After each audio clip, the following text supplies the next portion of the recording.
welcome to In Focus and welcome to Sid Caudrell once again.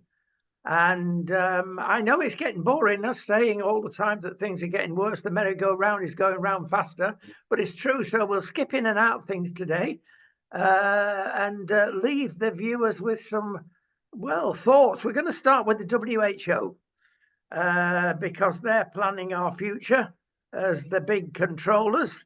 Esther McVey is involved here because basically the World Health Organization is wanting to take control of the next epidemic when nations want to cede sovereignty to them so that we've got a controller that may make things go better next time. Well, they were in fact a controller that told lies, Sid, and it's a mess. Would you sign up for this?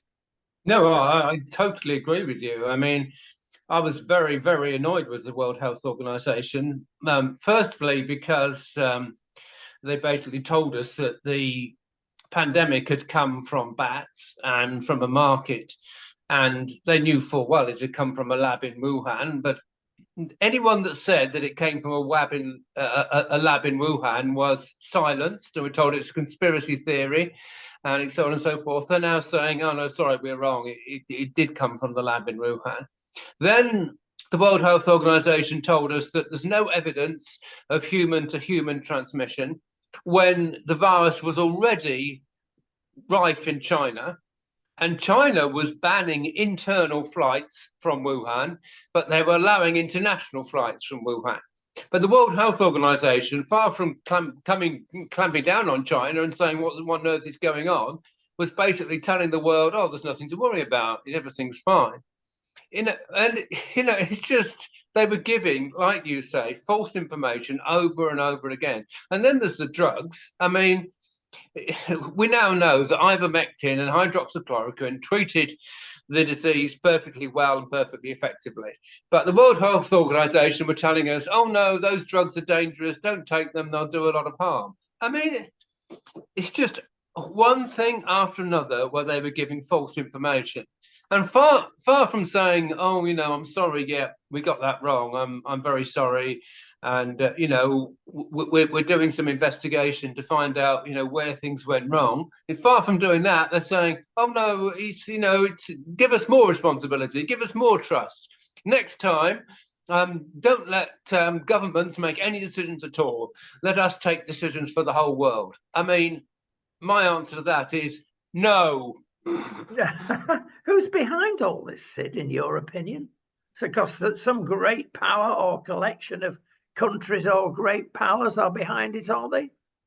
Well, I think it's the agenda for one world government, which we find in what is known as the deep state. But certainly, I mean, all the deep state operatives are supporting this.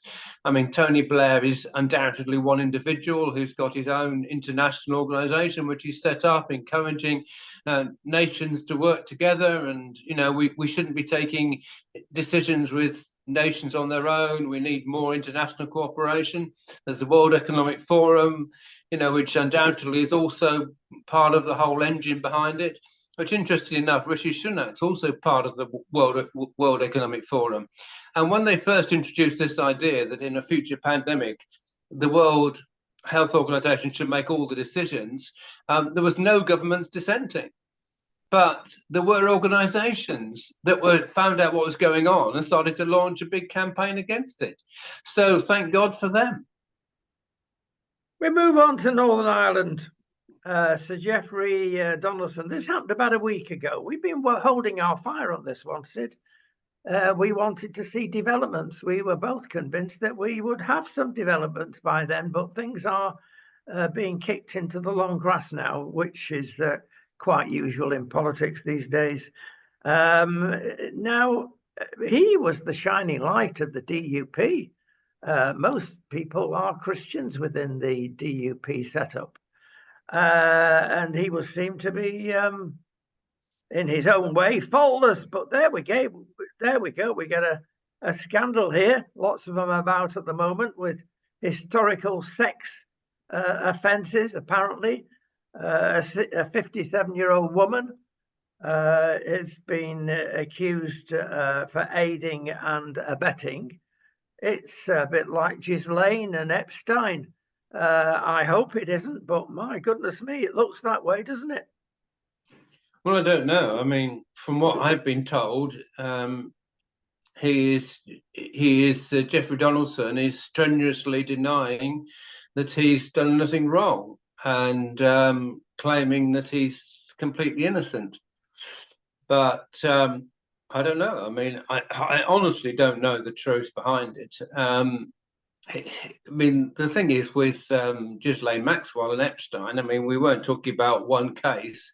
We were talking about literally hundreds and hundreds of people that were coming forward and all saying the same thing. So the evidence there was overwhelming. It is very different when one person comes forward, because if you're talking about one person, it's sometimes one person can make completely unfair allegations about somebody for their own ends. And well, we certainly had it with Trump. You know, people make allegations because they're a very famous person and because they think they can get a lot of money out of them and they get a lot of fame and notoriety by making the allegation. And when people are in public life, this sort of thing does happen and does go on. So my opinion is that we should be careful jumping to any conclusions, but it's obviously true that there may be something that untoward that's gone on. As far as the DUP as a whole is concerned, the roots of the DUP are absolutely Christian. I mean, Ian Paisley felt that unionism was going in the wrong direction and it needed to have a Christian root to it. And when he formed the DUP, almost incredibly, he immediately won a seat in Parliament. And he became a very, very well-known person because of his very strong Christian beliefs. And interestingly enough, when Stormont was set up after the Good Friday Agreement, and he started to work with Martin McGuinness, we found he got on with Martin McGuinness extremely well, which a lot of people didn't understand. But as I understand now, what happened was that Martin McGuinness actually gave his life to the Lord. He actually became a devout Christian. And that's why he got on so well with Ian Paisley. So Christianity was absolutely at the root of everything that he stood for and everything that the DUP stood for. It's sad to me that Ian Paisley Jr. hasn't been able to come in and fill his shoes. I mean, there's been unfortunate scandals associated with him, but what tends to happen is that anyone that's in that sort of position comes under serious attack. And, you know, we've seen it all over the world. You know, people that take a strong Christian position come under very serious attack. And because Christians come under attack, we must be very wary of saying, "Oh, they're obviously guilty." You know, it's often they're not guilty at all. Yeah, Gavin Robinson has stepped in, of course, now. The fear is that this could destabilize the fragile power sharing that's going on at the moment. Well, Jeffrey Donaldson was a good leader of the DUP. Let's be honest. I mean, and he's steered the DUP through some very, very difficult waters with the Good Friday Agreement and the Windsor Framework, which followed it. You know, and initially he made it very clear that he couldn't support either, and the DUP wouldn't be taking part in Stormont. But he came to some compromise agreement, which not everyone's happy with. But he said, "Look, this is the best we're going to get. We've got to get back into power sharing." And one also has to bear in mind that during the time when power sharing wasn't operating, Westminster imposed on Northern Ireland the most liberal abortion laws in the world, which if Stormont had been operating, there's no way that they would have gone through Stormont. So I'm afraid Northern Ireland has lost out by the fact that Stormont hasn't been operating over a long period of time. So Jeffrey Donaldson was right to take the DUP back into power sharing and get Stormont back up and running again. He was right to do that. I very much hope that whatever's going on now will not affect the popularity of the DUP. One of the major problems now in Northern Ireland is that unionism has become even more fragmented with the TUV, the trade union voice that's come about, which now have aligned themselves with the Reform Party in the rest of the UK. So it's concerning that they have been getting 8 or 9% of the votes. And I'm afraid the way politics works in Northern Ireland, a party like that taking 8 or 9% of the votes can just let Sinn Féin in. And that's what's happened, unfortunately, in Stormont now. Because Sinn Féin didn't get more votes.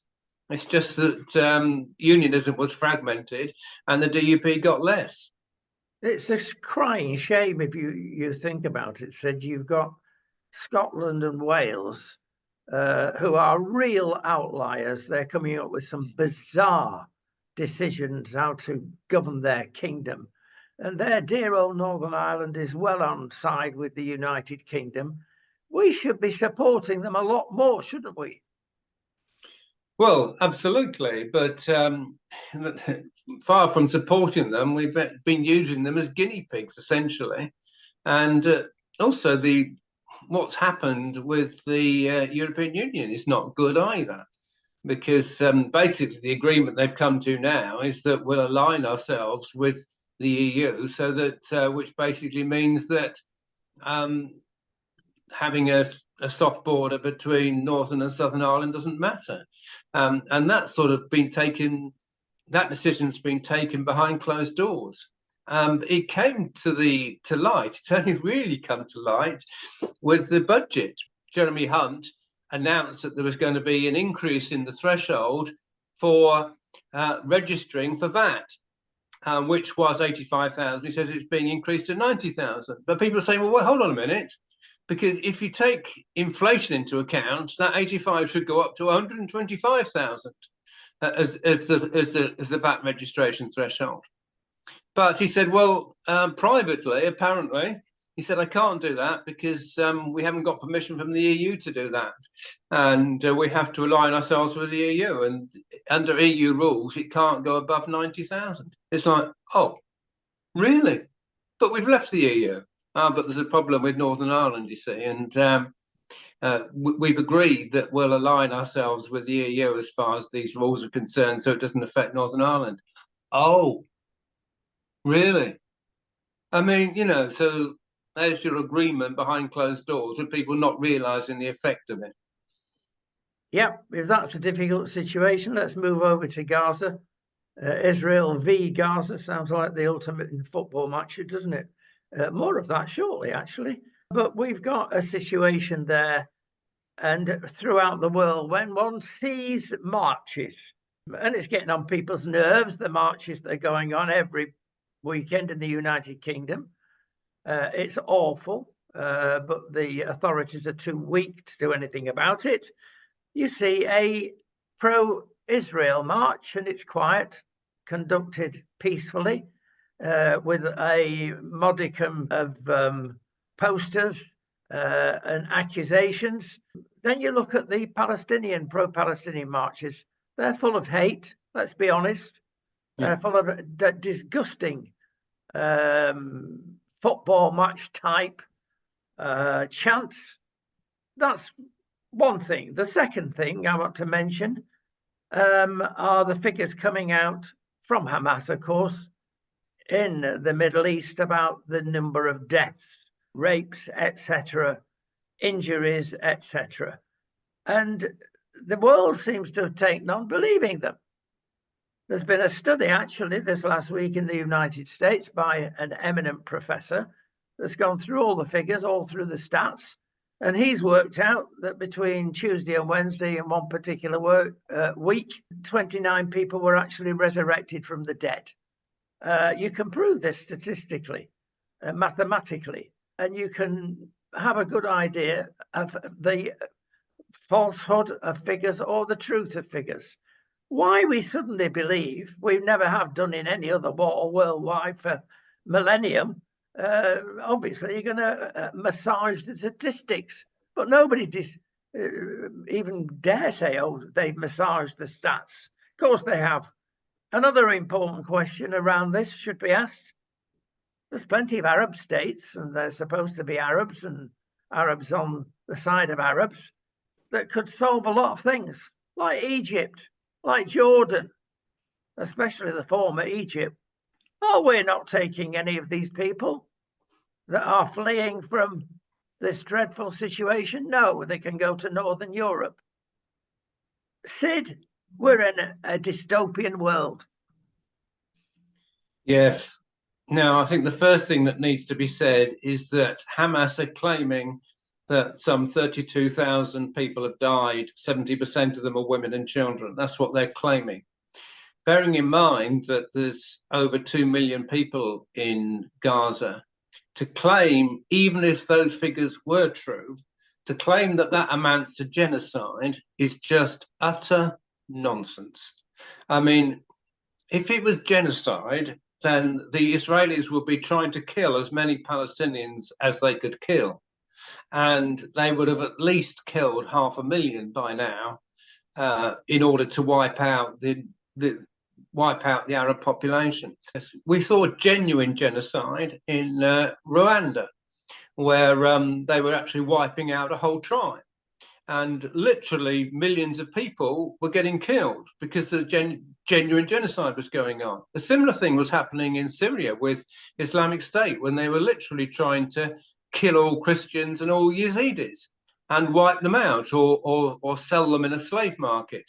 And there was that is genocide. What is going on in Gaza is not genocide. I think that point needs to be made first. Now, the second point that needs to be made, you're quite right about the statistics, that even though we're talking about relatively few for a war like this, I mean, they're saying that 70% are women and children, and they're not actually admitting that any Hamas terrorists have been killed. All as far as Hamas are concerned, every person that's been killed is either a woman, a child, or a man who is a civilian in Gaza. So, I mean, which is obviously not true. So, yeah, these are false figures. Now, the other thing I think which needs to be said, which I think is very important, is that the killing of these aid workers, I believe there's probably almost certainly more to it than meets the eye, because Israel claimed that they did have association with fighters, and there were Hamas operatives that were on these trucks. But what seems to have happened is that the Hamas operatives deliberately tricked the Israelis into thinking that there were Hamas fighters on those trucks when there weren't, on those vans when there weren't. And the Israelis were tricked by Hamas into bombing those trucks by mistake. Now, it looks as though Hamas deliberately did it in order to try and create international outrage against Israel, which it has done. So they succeeded in their aim. That's what seems to have happened. Now, as far as America is concerned, they did actually kill some aid workers in Afghanistan. So if killing aid workers means that you then have to immediately stop fighting, then they didn't apply that rule in Afghanistan. They were just determined to try and commit genocide towards Al-Qaeda, to wipe out Al-Qaeda in Afghanistan for what they were doing. So that was genocide by their rules. And they certainly didn't stop fighting when aid workers were killed. So they didn't apply that rule to themselves. Indeed, Sid. Let's go home and think about what really is happening in the United Kingdom politically. Certain things are emerging now that are truly alarming. When you look at how MPs from any party are chosen, it reveals much about that particular party. It's come to light that there has been a 180-degree turn in how the Tories choose the next incumbent to a town, city, constituency And it's frightening. Gone are the days when you had to have an hour-long chat pre the decision whether you should be accepted as a candidate with members of the party. And you were asked questions like, what is your position regarding taxation, the NHS, various features like that? And they were considered to be given good answers or bad answers, and they were selected or not selected. It has emerged that during the last couple of years anyway, people have been subjected to asking about what is your diversity? And this is, on some occasions, takes up 90% of the interview.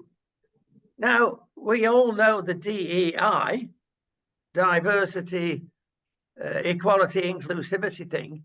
It is manifest now in central office of the Tory party. Sid, there is officially now, I declare, no hope. This is interesting, but actually this has gone on ever since 2003. I mean, prior to 2003, we had Ian Duncan-Smith was leader of the Conservative Party, and the Conservative Party at that time was following Christian family values. They engineered his removal, and when I say they, I mean Michael Howard and Theresa May were the key people that engineered his removal. And Michael Howard was brought in as the leader to replace him.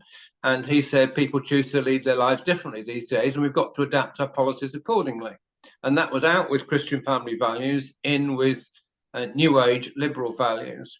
And what then happened to me, because I was then in the Conservative Party and I went to be a candidate for the 2005 election, and the selection process was very rigorous, and I passed it all without any problem. But then we had an individual interview with an MP, and I made it clear during that interview that I was a committed Christian, because I wasn't going to go there and apologize for my faith. And he made it clear that he did not want me to be an MP, a Conservative MP. And when the feedback came, as I passed every aspect of the selection process except the individual interview. Now, obviously, that's going back 20 years.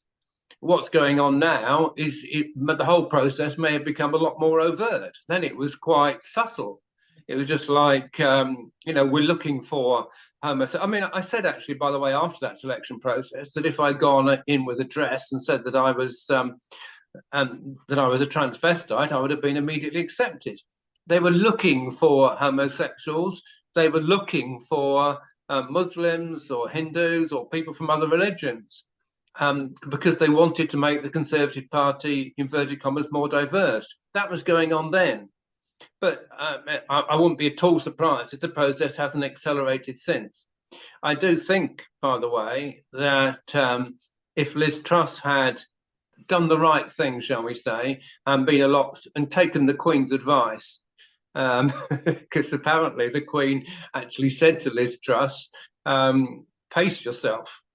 And she didn't pace herself. She immediately announced within, as soon as she became leader, the energy price guarantee, which was good. And then she had a budget, which was immediately announced after it, which instead of talking about how she's going to pay for the energy price guarantee, announced these massive tax cuts and so on and so forth, which with no idea how we're going to pay for the tax cuts. So we had no idea how we're going to pay for the tax cuts, and we had no idea how we're going to pay for the energy price guarantee. And she was then removed because of the reaction to the markets. But if she had paced herself and done things slowly and been careful and cautious, she would probably have taken the Conservative Party in a totally different direction from the direction that Rishi Sunak has taken it. But yeah, Rishi Sunak has followed on with the New Age liberal values behind the scenes. And they're looking for Conservative MPs that fit the New Age liberal mould. And this week we've had a Conservative MP that apparently was giving some gay porn site the telephone numbers of other Conservative MPs who he thought might be interested in gay porn. I mean, then the whole thing came to light when these other, or at least some of these other Conservative MPs reported to the police what they were being inflicted with, and then it turns out that this Conservative MP was giving the gay porn site their numbers. I mean, it's utterly disgusting, utterly disgusting. And of course, the media are going, you know, are being very gentle with this Conservative MP because it's gay porn that's involved. I mean, you know, if it had been something else, if this had been Liz Truss with something else, it would have been far, far, far worse. Well, but, you know, Sid, he's been elevated to the status of a hero, especially by the aforementioned Hunt, the Chancellor of the Exchequer. In fact, number 10 and number 11 have now got egg on their faces. It's madness. I mean, this is a risk to national security. In decades gone by, he'd have been turfed out of every door in the country. Oh yeah, absolutely. You're right. You know, and Jeremy Hunt said he was very courageous, really. Well, for admitting what he'd done. I mean, yeah, absolutely, you're right. I mean, what he's done is against every rule in the book. You do not, for a start, give any organisation other people's phone numbers that are private and confidential. I mean, I never do that. If people ask me for people's phone numbers, I say to them, well, I can give you their email and you can contact them by email and ask them for their phone number, but I can't give you their phone number. You know, that's a rule which I apply across the board. Yeah, if somebody asked me for your phone number, I would say, no, I'm sorry, I can't give him your phone number. I can give him, I can give you his email. This is his email. You can contact him and ask him for his phone number, because you know these things are confidential, and you don't do that to anybody, let alone to a gay porn site. Yeah, we're in bizarre times, aren't we? Well, we'll go into more bizarre times here, and we have mentioned this and another couple of items we've got to discuss on a sister program. But I want your views, if you would. Because talking about woke and the Christian opinion, Richard Dawkins, he's chief atheist worldwide, famous for his atheism, and he's come out with some startling statements this week because he's fed up. What's he fed up about? Well, he said, what's Britain allowed all these mosques to grow in the country? What's Britain allowed at Easter time, Oxford Street to be overtaken by the Muslims and Ramadan?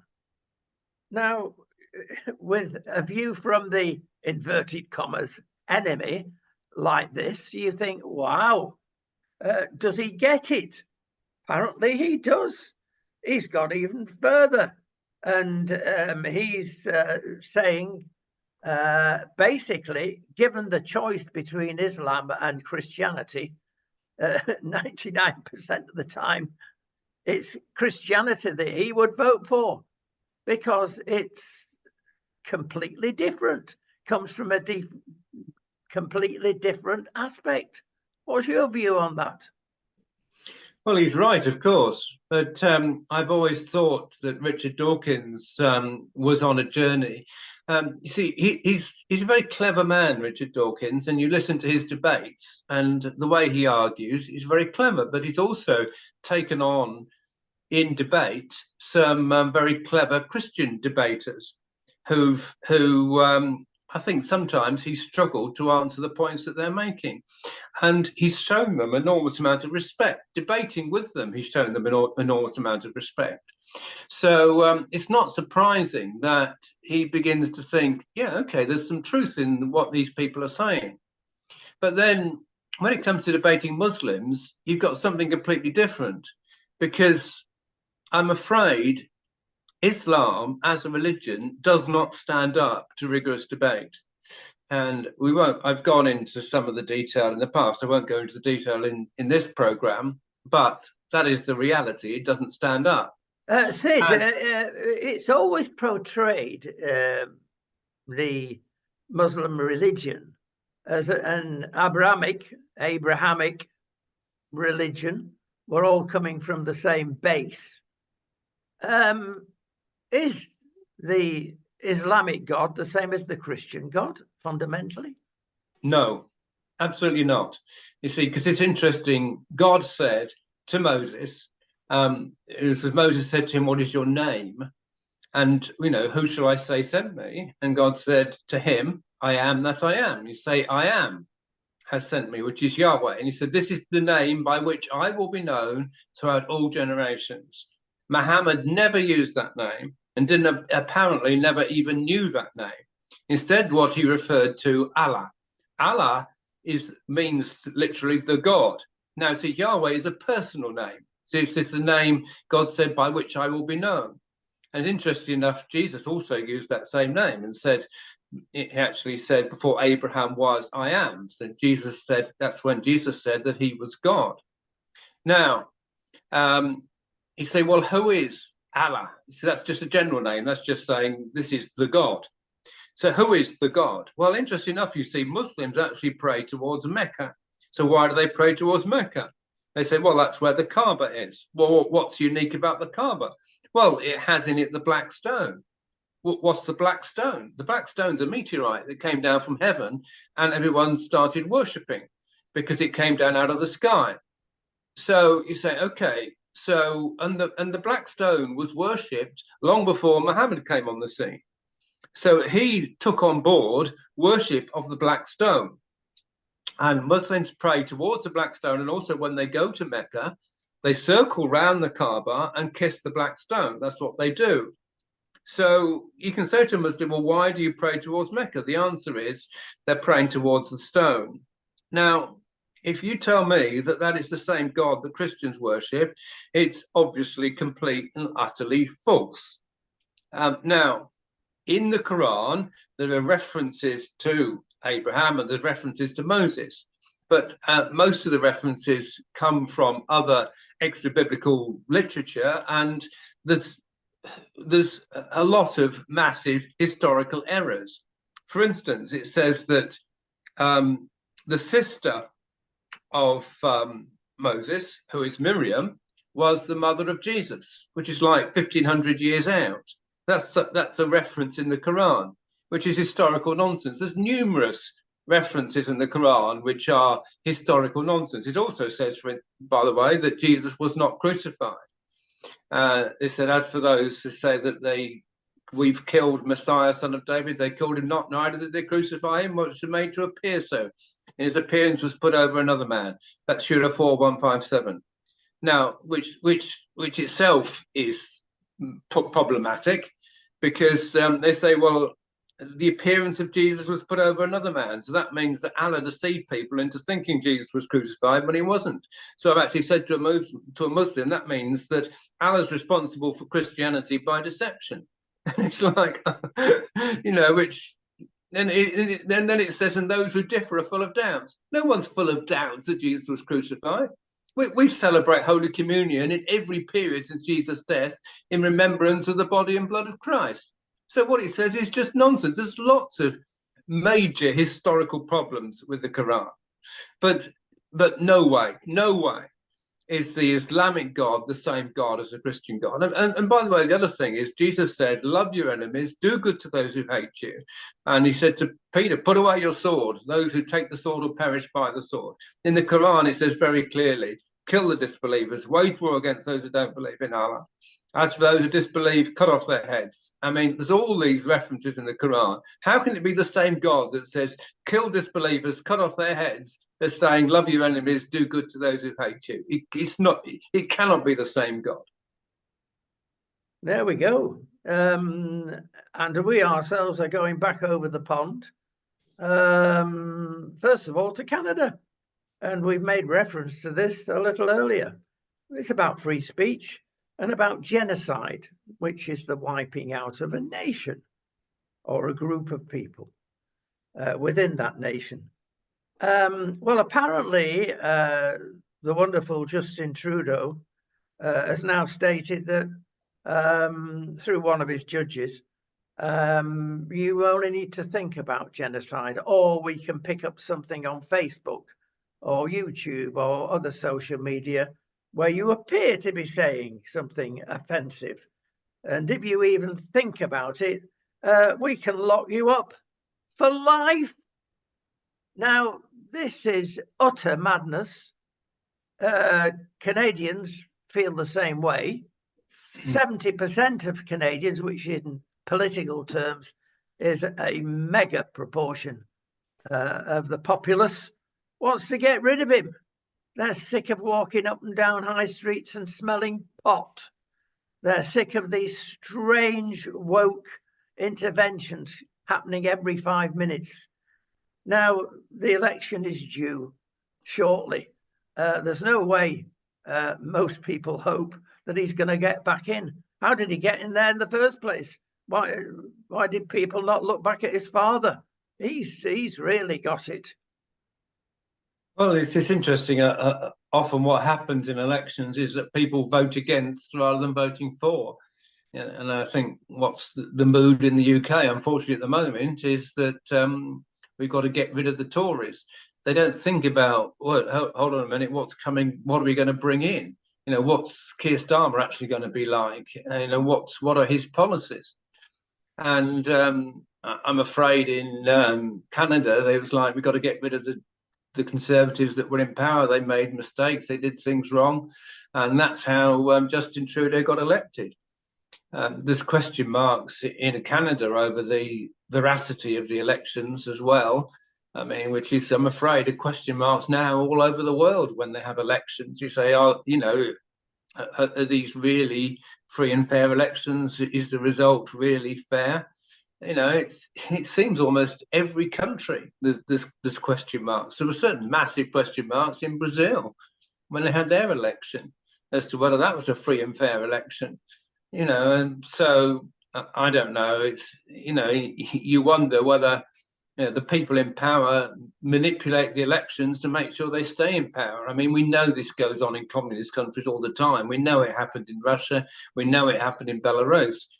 And we'd like to think that in the West, it doesn't happen. We have free and fair elections. But unfortunately, increasingly, it doesn't happen. But I'm absolutely certain if there was a free and fair election now in Canada, there's no way that Justin Trudeau would stay in power. No way. If we come on south over the border into the United States, talking about, not the mechanical, not the personal turn up to vote, but these wretched postal votes. And they needn't be dated. There's only one state got actually around to saying you've got to date the thing. I mean, it's just open for fraud that you can have that many votes through the post, and has proved so. Why don't they stop it, Sid? Well, yes. I mean, I think postal voting is necessary in certain situations. But when I started off in politics, you had to have a form signed by a doctor in order to get a postal vote, because you'd have to say that you were somehow disabled and unable to go in person to the polling station. That would be the reason you could have a postal vote. There was also a proxy vote available for people who were businessmen and not going to be in the country at the time, could appoint somebody else to vote for them. But, in the past, there had to be a specific reason why you were not going to in person to the polling station. Then they changed that and say, oh no, you don't need to get doctor's signature anymore. Anyone can apply for a postal vote. But it's certainly, definitely is open to fraud, and they're beginning to realize this now. Trump has suggested that there's a possibility that they might be wanting to introduce another pandemic in order to try and steal the 2024 election, because in 2020 we had masses of postal voting because they said, oh well, it's going to be unsafe to go and vote in person, so you're going to have to vote by post. But what seems absolutely crazy is that they were continuing to open votes a week or more after polling day, and these new votes that were coming in actually were changing results. So Trump was winning, but then all these postal votes came in late, and suddenly Biden was winning. So you think, well, what on earth has gone on there? I mean, postal votes, if they have them, have got to arrive before polling day, and any that arrive after polling day should got to be saying, sorry, it's too late, we cannot accept it. You should have posted it earlier to arrive by polling day. And there's no reason why postal votes shouldn't be opened earlier and signatures compared and so on and so forth to make sure that they are valid votes. And also, incidentally, to make sure that people that have voted by post don't then go and vote again in person, because, the people in the polling station are told who has already voted by post. Easily done. Yep. Staying with the States just for a second or two longer, Tyson might mean very little to people outside the States, but they're the biggest canners of meat in America. And they're getting a very good value of all the workers coming over the border from Mexico and further south. And it wouldn't happen so blatantly in Europe. Perhaps we're a bit more sensitive.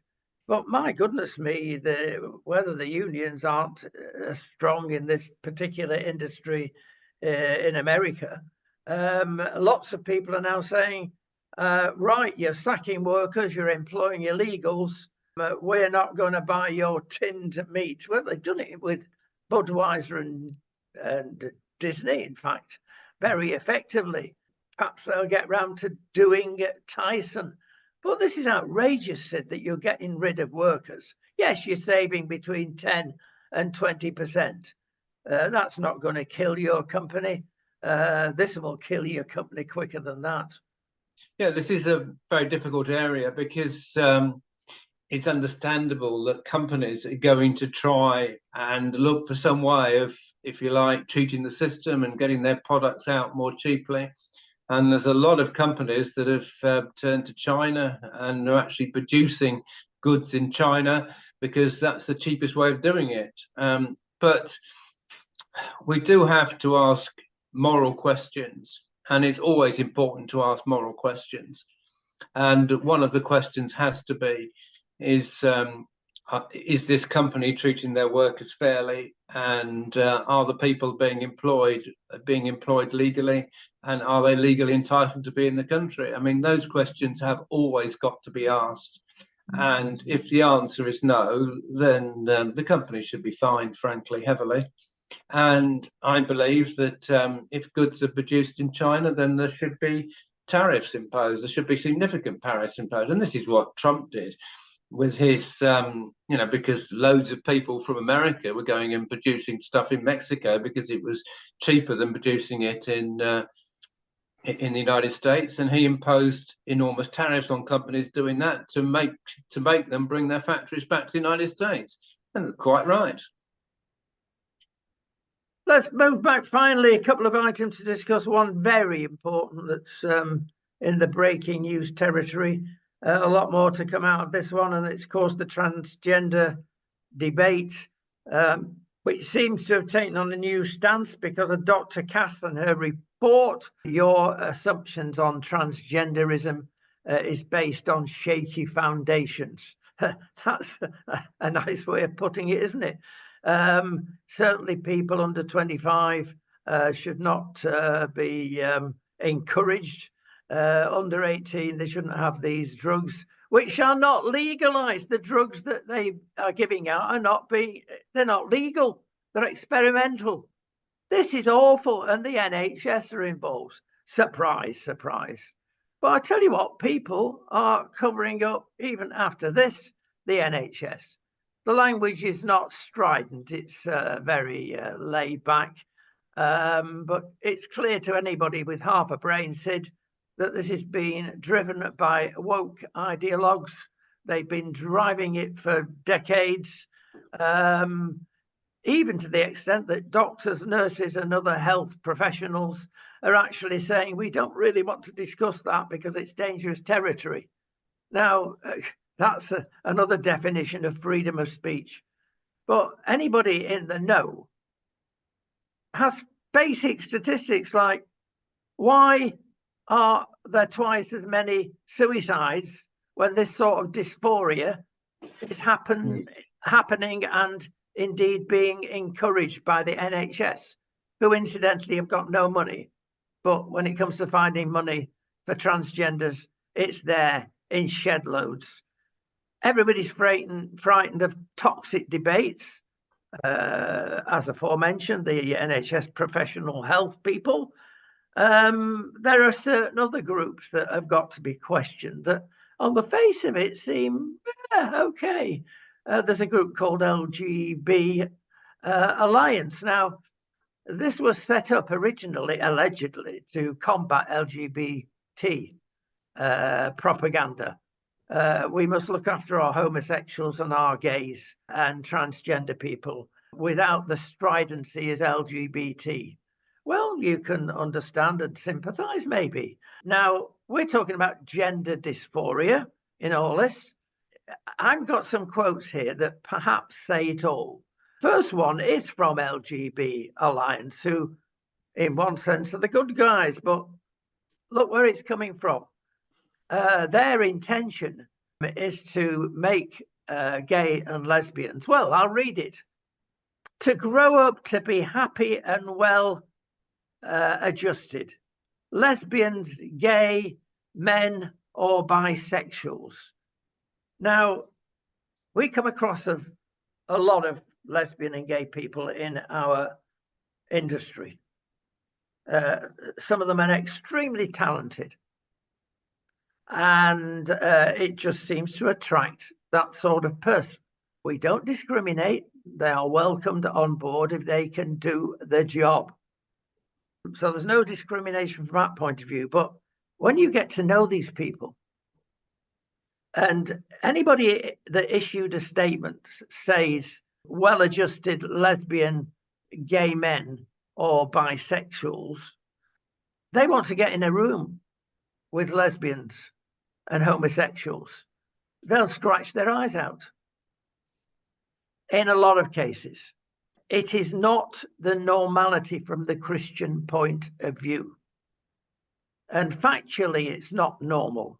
And one just accepts these statements and says, oh, well, yeah, we know we've got to be loving, etc. Yes, of course we have.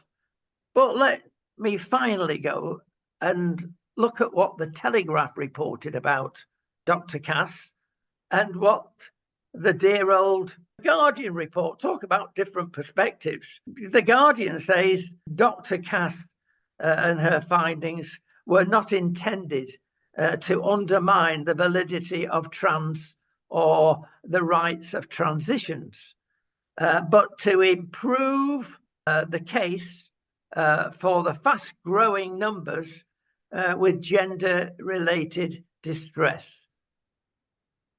Now, how you can see things, well, if you knew well the newspaper industry and the press as we have it, the mainstream press, and we've mentioned this on many occasions, both Sid and I, you've got to know where they're coming from.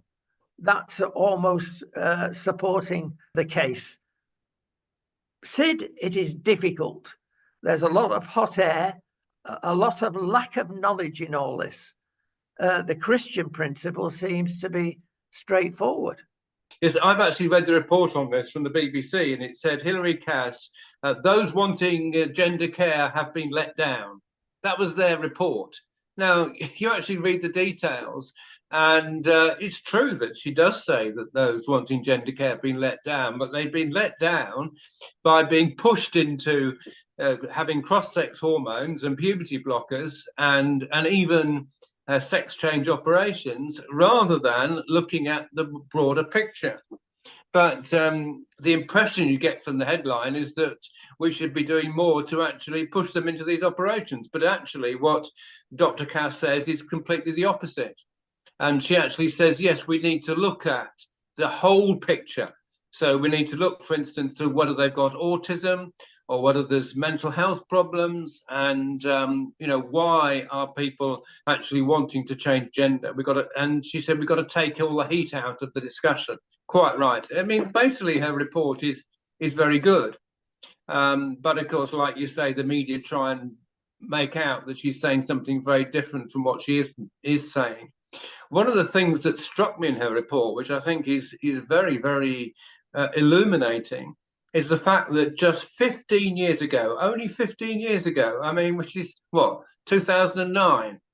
So she's actually saying in 2009, there were just 50 people who were presenting themselves to a clinic wanting gender reassignment therapy or whatever.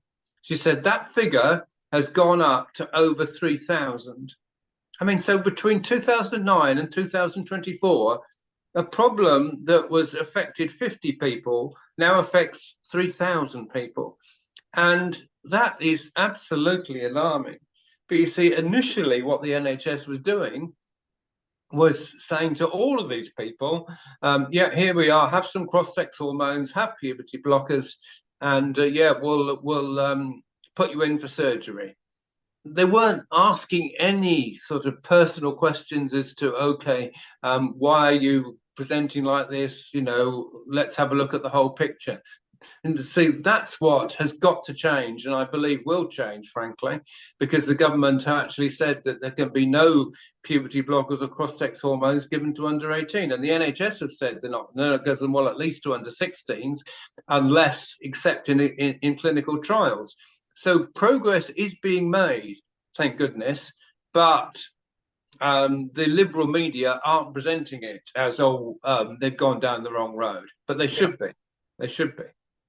Finally, on this subject, I can't tell you the number of times, having worked with gay and lesbian folk, that they come up to us in confidence and say, well, we're called gay, but I don't feel very gay, in other words, happy, because of what this condition, inverted commas, brings with it.